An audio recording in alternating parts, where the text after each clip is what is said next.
சித்தி, இந்த கல்யாணத்துல எனக்கு இஷ்டம் இல்லை சித்தி. ஏன் ஏன் இஷ்டம் இல்லை?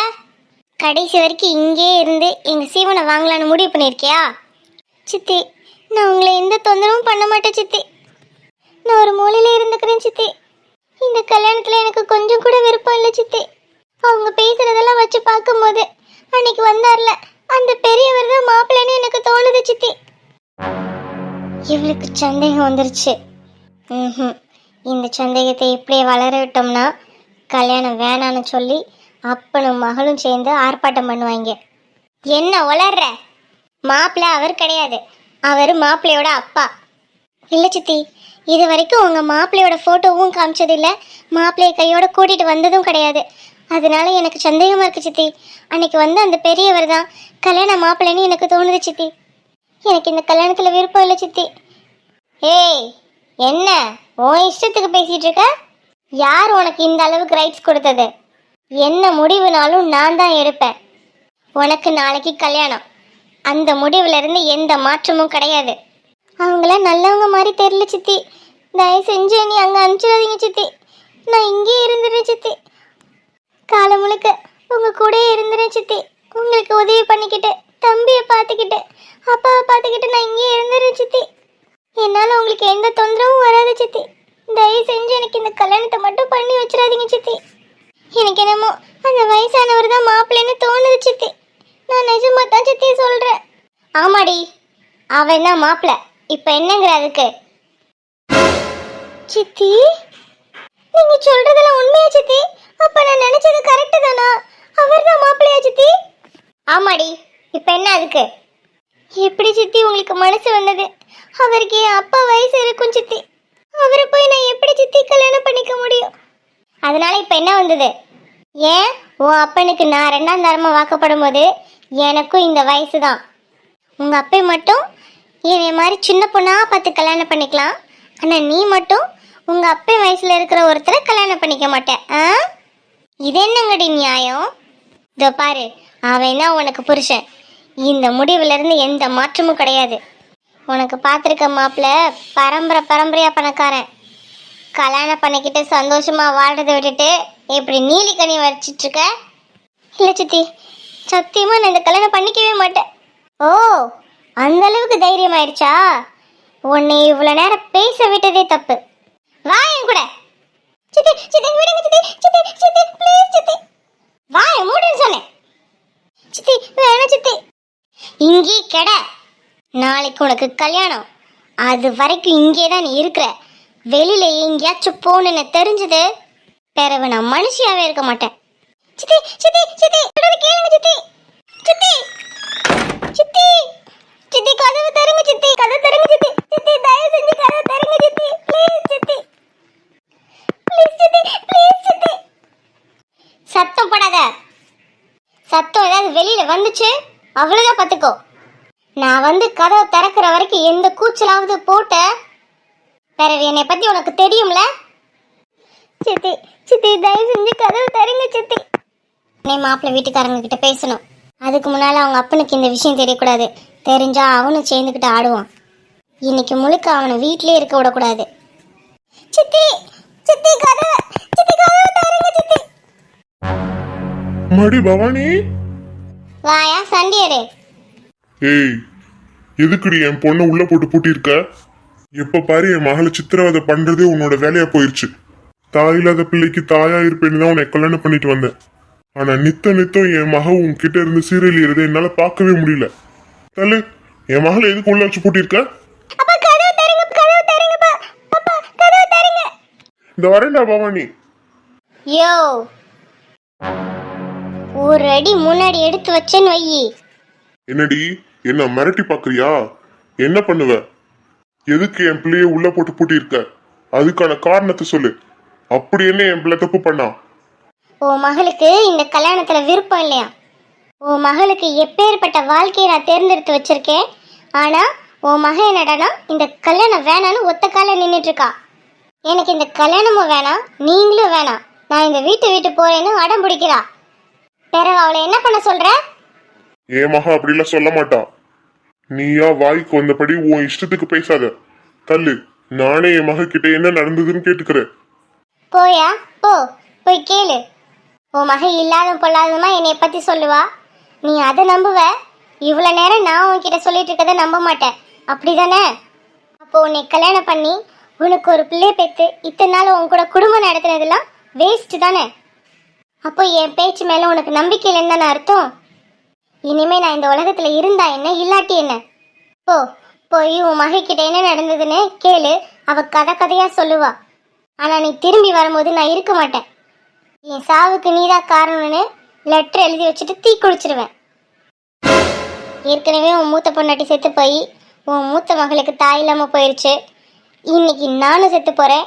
உன்னோட 2வது பிள்ளைக்கும் தாய் இல்லாம போகட்டும். நான் போனதுக்கு அப்புறம் நீயும் உன் பிள்ளைங்களுமா சந்தோஷமா இருங்க. தாயில்லா பிள்ளைக்கு ஏதாவது நல்லது பண்ணணும்னு தான் நான் இவ்வளோ தூரம் முயற்சி பண்ணிட்டு இருக்கேன். ஆனால் நீங்கள் 2 பேரும் அதை புரிஞ்சுக்க மாட்டேங்கிறீங்கல்ல. பிறகு நான் இங்கே இருந்து என்ன பிரயோஜனம்? நான் போகிறேன். என் சாவுக்கு காரணம் நீயும் உன் மகளும் தானே, எழுதி வச்சுட்டு நான் போகிறேன். 2 பேரும் சந்தோஷமா இருங்க. போயா, போய் உன் பிள்ளைக்கு கதவு திறந்து விடு. நான் எப்படி போனாதான் உனக்கு என்ன? நிலுட்டி, ஏதாவது விபரீதமான முடிவு எடுத்து. ஏ மாமா, இதெல்லாம் நீங்களும் இன்பா மாமாவும் செஞ்ச வேலை தானா? இங்கே எல்லாரும் ஜானனாவை காணும்னு பதறிட்டு கிடக்குறோம். நீங்கள் 3 பேர் சேர்ந்து ஒளிஞ்சு பிடிச்சி விளையாண்டுட்டு இருக்கீங்க. ஆமா ஆமா, ஜனனிக்கு கொஞ்சம் சர்ப்ரைஸா இருக்கட்டும் தான் அப்படிலாம் நாங்க பண்ணோம். போங்க மாமா, நீங்களும் உங்கள் சர்ப்ரைஸும். ஏட்டி இப்படி சொல்றவ? நல்லா தானே இருந்துச்சு இந்த சர்ப்ரைஸ். பாவம் ஜனனி எம்பிட்டு அழுதுட்டு கிடந்தாங்க. அப்போ கூட உங்களுக்கு பாவமாக தெரியல அவங்கள பார்க்கும்போது? அந்த பிள்ளைய அழுக வச்சு அப்படி என்ன சர்ப்ரைஸ் கொடுக்கணும் உங்களுக்கு? அதுக்கு பேசாமல் இதெல்லாம் ஒரு நாடகம்னு நீங்கள் சொல்லியிருக்கலாம். எல்லா நேரத்துலையும் எல்லா சர்ப்ரைஸும் நல்லா இருக்குன்னு சொல்ல முடியாது மாமா. சில நேரத்தில் அவங்களுக்கு அது கஷ்டமாக கூட இருக்கலாம். சரிட்டி, அதான் நடந்து முடிஞ்சிருச்சுல. நல்லபடியா அவளுக்கு பிடிச்ச ஜானோட அவளுக்கு நிச்சயதார்த்தம் நடந்துருச்சு. வேற வெண்ணட்டி நீ கடந்து ஏங்கிட்டு கத்திக்கிட்டு இருக்கவ? அது இல்லை மாமா, இது என்கிட்ட கூட சொல்லலையே, அதான் எனக்கு ஒரு ஆதங்கமாக இருக்கு. சொல்லலாம் தான் நினைச்சேன். பிறகு நீ ஜனனி கிட்ட சொல்லிட்டேனா அதுக்கு தான். ஏன் மாமா, இது வெறும் விளையாட்டுக்கு தான் பண்ணீங்களா இல்லை வேற ஏதாவது பிரச்சனையா மாமா? ஏன் திடீர்னு இப்படி கேக்குற? நாங்க சும்மா விளையாட்டுக்கு தான் பண்ணோம். இல்லை மாமா, உங்கள் பேச்சு தடுமாறுது. ஏதோ ஒன்று நடந்திருக்கு. என்கிட்டயாவது சொல்லல மாமா. அதெல்லாம் ஒன்றும் இல்லட்டி, நீ தேவையில்லாத போட்டு குழப்பிட்டு கிடக்காத.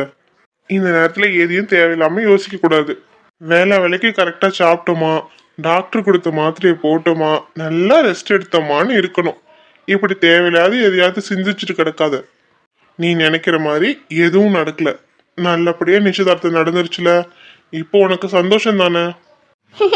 ஆமாம் மாமா, ரொம்ப சந்தோஷமா இருக்கு. இப்பெல்லாம் என் காதில் விழுகிற எல்லா செய்தியும் நல்ல செய்தியாக தான் இருக்கு. இப்போதான் நம்மளுக்கு நல்ல காலம் ஆரம்பிச்சிருக்குன்னு நினைக்கிறேன். நேற்று கங்கா அம்மாவாயிட்டேன்னு எல்லாருக்கும் சந்தோஷமான செய்தியை சொன்னா. மறுநாள் ஜானனா திரும்பி வந்து நிச்சயதார்த்தம் நடந்துருச்சு. இதே மாதிரி நம்ம குடும்பம் எப்பயும் சந்தோஷமா இருக்கணும். ஆமா. டேய் மச்சான், வா ஜான்.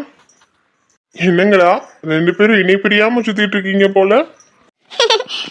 அட ஏமாச்சும் அதை வேற கேக்குற? இத்தனை நாள் நான் காணாம போனதுல இருந்து அவ ரொம்ப தவிச்சு போயிட்டா போல. அதனால ஒரு நிமிஷம் கூட இனி பிரிய மாட்டேங்கிறா. இதுல நான் நாளைக்கு வேற ஊருக்கு போறேன்னா, அதனால இன்னைக்கு ஃபுல்லா என் கூட தான் இருக்கணும்னு என்னை ஒரு நிமிஷம் கூட தனியா விட மாட்டேங்கிறா. அம்பிட்டு பாசம் என் தங்கச்சிக்கு உன் மேல. ஆமா ஆமா, பாசம் தான் ஒத்துக்கிறேன். அதுக்காக நான் பாத்ரூம் போகும்போதும் நான் என் கூட வரேன்னு சொல்றா. என்ன பண்ணலாம் இவ்வளவு? என்னது சை? அடி ஜனனி, இது கொஞ்சம் டூ மச்சா தெரியுது. டேய், அவன் சொல்றானே நீ நம்பிட்டு இருக்க? அவன் சும்மா சொல்றான்டா. என்ன ஜானனா, எங்க நாத்தனாரை ரொம்ப கலாய்க்கிறீங்க போல. இத்தனை நாளா உங்களை காணோன்னு அவங்க எவ்வளோ கஷ்டப்பட்டாங்கன்னு எங்களுக்கு தான் தெரியும். நீங்களும் உங்கள் ஃப்ரெண்டும் சேர்ந்துக்கிட்டு எங்கள் எல்லாத்தையும் கஷ்டப்படுத்திட்டீங்க. தயவு செஞ்சு இனிமேல் இந்த மாதிரி விளையாட்டு விளையாடாதீங்க. ஆமாம், கரெக்டாக சொன்னீங்க நீ. சரிம்மா தங்கச்சி, இனிமே இந்த மாதிரி விளையாட மாட்டோம். சரி விடுங்கண்ணா, எல்லாமே நன்மைக்கே. சரி வா மச்சான், சாப்பிட போவோம். வாங்க மாமா. வந்துட்டேன். ஹாய்டியா பொண்டாட்டி, நான் ஊருக்கு வந்த உடனே உனக்கு கால் பண்றேன்னு சொன்னேன். கரெக்டா கால் பண்ணிட்டேன் பாத்தியா? இதுக்கு பேர் தாண்டி ட்ரூ லவ்ங்கிறது. நீ ஒரு காலாச்சும் எனக்கு பண்ணியாடி? வேண்டாம் அர்ஜுன், என்னை வெறுப்பேத்தாத. யாரு நீ? போனோன்னு எனக்கு கால் பண்ண, ஆனா நான் உனக்கு ஒரு கால் கூட பண்ணல, அப்படிதானே சொல்ற? இல்ல, நான் தான் உனக்கு கால் பண்ணல. சாரிடி. வந்தோடனே எனக்கு மீட்டிங் அரேஞ்ச் பண்ணிட்டாங்களா, நான் ஸ்ட்ரைட்டா மீட்டிங் அட்டன் பண்ண வேண்டியதா போயிடுச்சு. அதனால தான் உனக்கு கால் பண்ண முடியல. நாங்கள் மீட்டிங்லாம் முடிச்சுட்டு மலேசியாவில் நிறைய இடத்துக்கு போக வேண்டியிருந்துச்சு. அதெல்லாம் முடிச்சுட்டு இப்போதான் நாங்கள் ரூமுக்கு வந்தோம். நல்ல போய் சொல்ற அர்ஜுன். நீ போனோடனே அந்த மோனிஷா கூட ஊர் சுத்தி இருப்ப. அதான் இந்த பொண்டாட்டியும் உன் கண்ணுக்கு தெரியல. கால் எடுத்து அட்டன் பண்ண கூட சாருக்கு டைம் இல்லை. அந்த அளவுக்கு அந்த மோனிஷா கூட நீ ஊர் சுத்தி இருக்க, அப்படிதானே? சொல்லுடா. என்னது? மோனிஷா கூட ஊர் சுத்தினேனா? அது நீ எதுவும் சொல்லாத, அமைதியாயிரு. நீ எதுவுமே பேசாத. எனக்கு உன்னை பத்தி நல்லாவே தெரியும். அங்க அழகழகா வெள்ளைக்காரிகளா சுத்திட்டு இருக்கிறதுனால நல்லா ஈனி இழிச்சிட்டு அவளுக்கு பின்னாடியே போயிருப்ப, அப்படிதானடா? சொல்லு. இல்லடி. அது நீ ஒன்னும் பேசாத. நீ என்ன பேச போறேன்னு எனக்கு நல்லாவே தெரியும். நீ என்ன சொல்லி சமாளிப்பேன்னு எனக்கு தெரியும். உனக்கு உன் பொண்டாட்டி பிள்ளைங்கெல்லாம் முக்கியம் கிடையாது. உனக்கு உன் ஹாப்பினஸ் தான் முக்கியம். அதுக்கு தான் எங்க 2 பேத்தையும் கழட்டி விட்டுட்டு நீயும் உன் ஃப்ரெண்டுமா என்ஜாய் பண்ணிட்டு இருக்கீங்க, அப்படிதானடா? சொல்லு. அப்படிலாம் இல்ல. வேணாம், நீ ஒன்னும் சொல்ல வேணாம். நீ அத்தனை கால் பண்ணியும் அட்டென்ட் பண்ணாத போதே தெரிஞ்சிருச்சு நீ எவ்வளவு பிஸியா இருக்கேன்னு, அப்படிதானடா? சொல்லு. நீ ரொம்ப பிஸியா தான் இருந்த. சொல்லுடா, சொல்லு. வாயில என்ன கொலக்கட்டையா வச்சிருக்க? கொலக்கட்டையா? இல்லடி, அது வந்து போதும், நீ ஒன்னும் சொல்ல வேண்டாம். சொன்ன வரைக்கும் எல்லாம் போதும். நீ சரியான வாய்ஜால வித்துக்காரன். அதனால ஏதாவது சொல்லி சமாளிக்க தான் பாப்ப. எனக்கு நல்லாவே தெரியும் உன்னை பத்தி. சொல்லு, என்ன பண்ணிட்டு இருந்த? இல்லடி, அதான் சொல்ல. வேண்டாம், நீ ஒன்னும் சொல்ல வேணாம். நீ சொல்ல சொல்ல எனக்கு இரிட்டேட்டிங் ஆகுது. என்னாச்சு உங்களுக்கு? அடி, இப்ப நான் உன்கிட்ட சொல்லணுமா வேணாமா? உன்கிட்ட பேசணுமா வேணாமா? வாயில என்ன கொலக்கட்டையா வச்சிருக்க? சொல்லு சொல்லுன்ற. ஏதாச்சும் சொல்ல வந்தா வேணாம் சொல்லாதன்ற. என்னதான் உன் பிரச்சனை? சொல்லிடி, என்னதாண்டி உன் பிரச்சனை? இப்ப நான் உன்கிட்ட பேசணுமா பேச வேண்டாமா? அதானே, உனக்குலாம் என்கிட்ட பேசுறதுக்கு எங்க நேரம் இருக்க போகுது? நீங்களா பெரிய ஆளு, எங்க கிட்ட பேசுவீங்களா? ஏய், இப்ப நான் என்ன சொல்லிட்டேன்னு நீ இப்ப அழுகுற? வேண்டாம், நீ ஒன்னும் பேச வேண்டாம். சோபா, இப்பவே கண்ணு கட்டுதே. அடி பொண்டாட்டி, உனக்கு என்ன ஆச்சு? ஏன் இப்படி தேவையில்லாம உளறிட்டு இருக்க? கால் பண்றதுக்கு கொஞ்சம் லேட் ஆயிடுச்சு. அதுக்குள்ள நீயா என்னென்னமோ இமேஜினேஷன் பண்ணிக்கிட்டு இப்ப என்கிட்ட கத்திக்கிட்டு இருக்க. அடி டோரா, நீ என்ன மாதிரி இமேஜினேஷன் பண்ணி வச்சிருக்கேன்னு எனக்கு தெரியல. ஆனா சத்தியமா நீ இமேஜினேஷன் பண்ண மாதிரி இங்க எதுவும் நடக்கல. அவன் சொன்னதெல்லாம் பொய். மோனிஷான்னா ஒரு ஆளே கிடையாது இங்க. நான் நிஜமாலே வந்தோடனே மீட்டிங் அட்டன் பண்ணிட்டு எங்க ஒர்க்குக்கு தேவையான இடத்த போய் பார்த்துட்டு வந்துட்டோம். வந்தோடனே ஃபோன் எடுத்து பார்த்தா உன்னோட அத்தனை மிஸ்டு கால் இருக்கு. அப்புறம் தான் ஐயோ கால் பண்ணலன்னு நான் உனக்கு கால் பண்ணேன். இதை புரிஞ்சுக்காம நீ வாட்டுக்கு என்னென்னமோ சொல்லிட்டு இருக்க. நீ சொல்றதெல்லாம் நிஜம் தானே? அங்க மோனிஷான்னு யாரும் இல்லைல்ல அர்ஜுன்? அந்த மாதிரி யாரும் இங்க இல்லடி. நானும் டேவிட் மட்டும்தான் இந்த ரூம்ல இருக்கோம். இப்பவாது உனக்கு கிளியர் ஆச்சா? ஹே டோரா, மலேசியால இந்த ரூம் செம்மையா இருக்கு. இங்க இருந்து பார்த்தா மலேசியாவோட பாதி வியூ தெரியும் போல. அவ்வளோ சூப்பரா இருக்கு.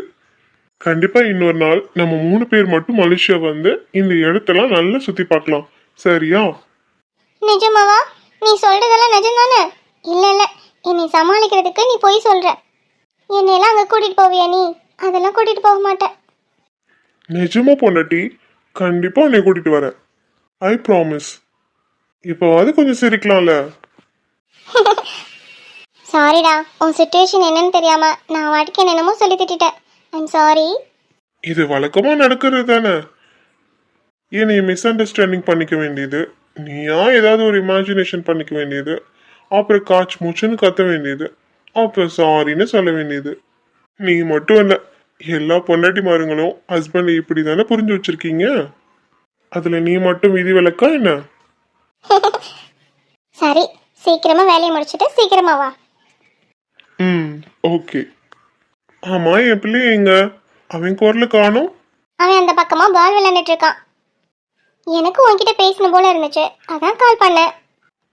சரி சரி. அப்புறம் கிளாஸோட சத்தம் கேக்குது. என்னாச்சுடி? என்ன கிளாஸ் உடையிற சத்தம் கேக்குது? பால் விளையாடும் போது ஏதாவது கிளாஸ்ல பட்டு உடஞ்சிருக்கும் போல. அவன் கையில காலில் குத்திர போகுது. வேகமா போய் பாரு என்னன்னு. சரி சரி. இவன் இருக்கானே, ஒழுங்கா விளையாடுறதே கிடையாது. எதையாவது போட்டு உடைக்கிறது அவன் வேலை. கோவப்படாம அவனுக்கு ஏதாவது குத்திருக்கான்னு போய் பாரு. விளையாடும் போது ஏதாவது உடையதான் செய்யும். அதனால அவன் கிட்ட கோவப்படாத. போ, வேகமா போ. நான் போனை வைக்கிறேன். சரி பாய். அப்போ அப்போ என்னத்தை போட்டு உடைச்ச? அப்போ கூப்பிடு கூப்பிடு, ஏதாவது காதுல வாங்குதான்னு பாரு. என்னத்தை உடைச்சு வச்சிருக்கோ தெரியல. அப்போ